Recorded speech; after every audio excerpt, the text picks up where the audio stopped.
Adam, how does the performance and that finish in particular sit with you right now? Different emotions, yeah. I think the way we played the first three quarters in particular, North played a really strong, solid brand around the contest and clearances, and that was something we couldn't get right for most of the night, but when we got it right, we looked good. So there's that piece. Anyone on any given day, you just, if you're not full tilt, then you're vulnerable. So we're competing with, the bottom four sides for that ascendancy, and they were too good for us today over 4 quarters. But the numbers and the things that we value and we're chasing, collectively they look good. We have 31 forward half turnovers, 58 inside 50s, probably had 7 or 8 more shots. So you can walk away with that feeling, but overall we're disappointed. Disappointed how we played in the first 2.5 quarters, and probably based around our clearance work and our conversion.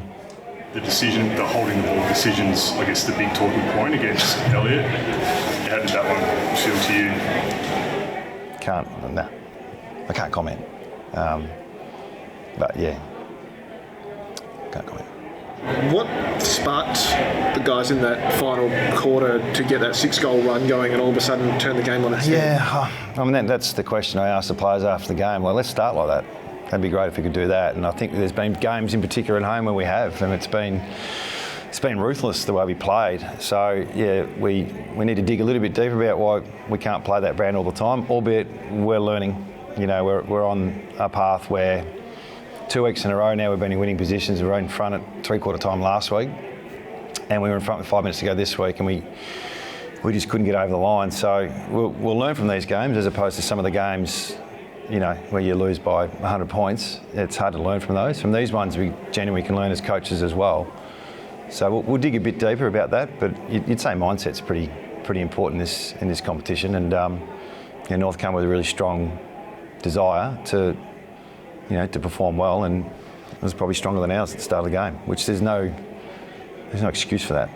I know you can't comment on the decision, but how do you feel the new interpretation of the holding the ball rule has been handled by the AFL as a whole, and especially at the time of the season, to change it with the players and the umpires?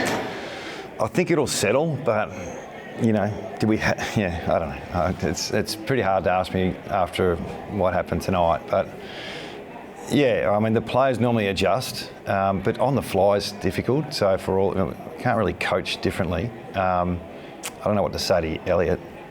Don't win the ball like that. I don't know. So probably the wrong time to ask me. I get why we've made the tweak, but it seems like it's going to take a bit of time to get it right. Is there a fear that those decisions may have an influence on players going for the footy and maybe waiting for someone else to grab it so they can tackle and then create that? I don't know.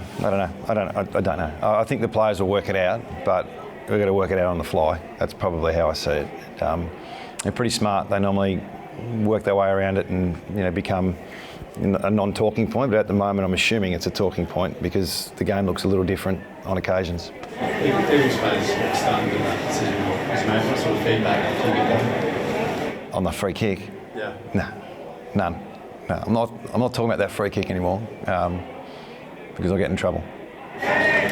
What did you try and change, Adam, in the stoppages of what Liam Ryan went in there? Yeah, we did a few things in the middle. I don't think we went to centre clearance in the first half. There wasn't many goals scored, but yeah, it was the contests and then the scramble around that we didn't match North, and so we tried to do a few different things. I think Liam and Petch on ball worked pretty well. Jermaine Jones went back and gave us a bit of spring off half back line. So we did some things from a coaching point of view that we thought helped. But yeah, we don't think Liam Ryan needs to be playing in the middle all the time, but at least we now know it's something we can go to. Davis-Uniacke, he was a problem for you. You didn't seem to have an answer for him today. No, we had a role for Dom, and Dom's been pretty good. But when the collective gets to work, it's really hard for one man to stop one player. Like, you need to do it together. So, it felt like the collective was the problem. So I think our mids all take responsibility for, and the coaches on taking too long to get our way through it. And North, like I said, they're probably just a bit more hungry than we were, which is really disappointing to say. Like, coaches don't want to say that. How's Liam after the big collision in that last quarter? I don't know. I haven't spoken to Liam. Yeah, Duggan. Yeah, I think he's got a bit of a cut lip, but I haven't spoken to him. So concussion's probably the obvious one. So, I haven't spoken to him. Heading into the bye, good time for a rest and a recharge, obviously. What do you say to the players before they go away this week? Well, I think we've established a better brand this year, and we haven't changed what we've declared we wanted to do at the start. We want to be better at the contest, we want to be better at clearances, field position, front half turn, and look, we go from 18th in all those areas to 16th. It's an improvement, so it's small steps.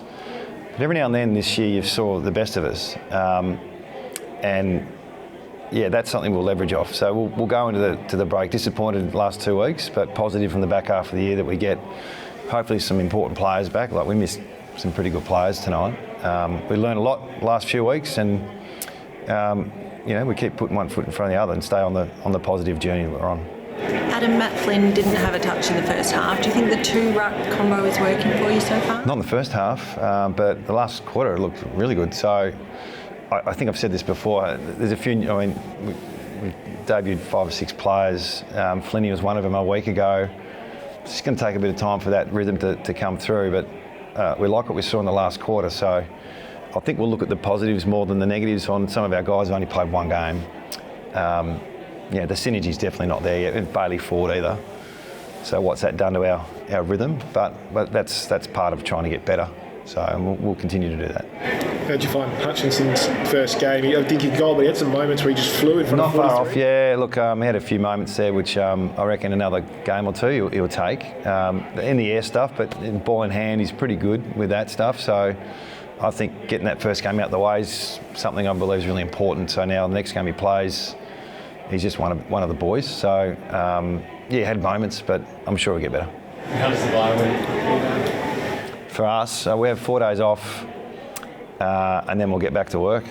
The break's important. North come off their bye, they look fresh and hungry. I'm not saying that's got anything to do with the result, but we need to freshen up.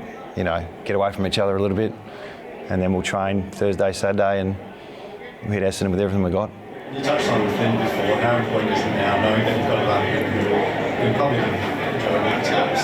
How much of a reckon do you think that can make? Yeah, that doesn't mean too much, other than it makes us a little bit less predictable when we're trying to just row from the opposition ruckman. So sometimes when it's 50-50, it's harder to work out what the ball's doing. But I think we'll be better for it. It'll just take a bit of time.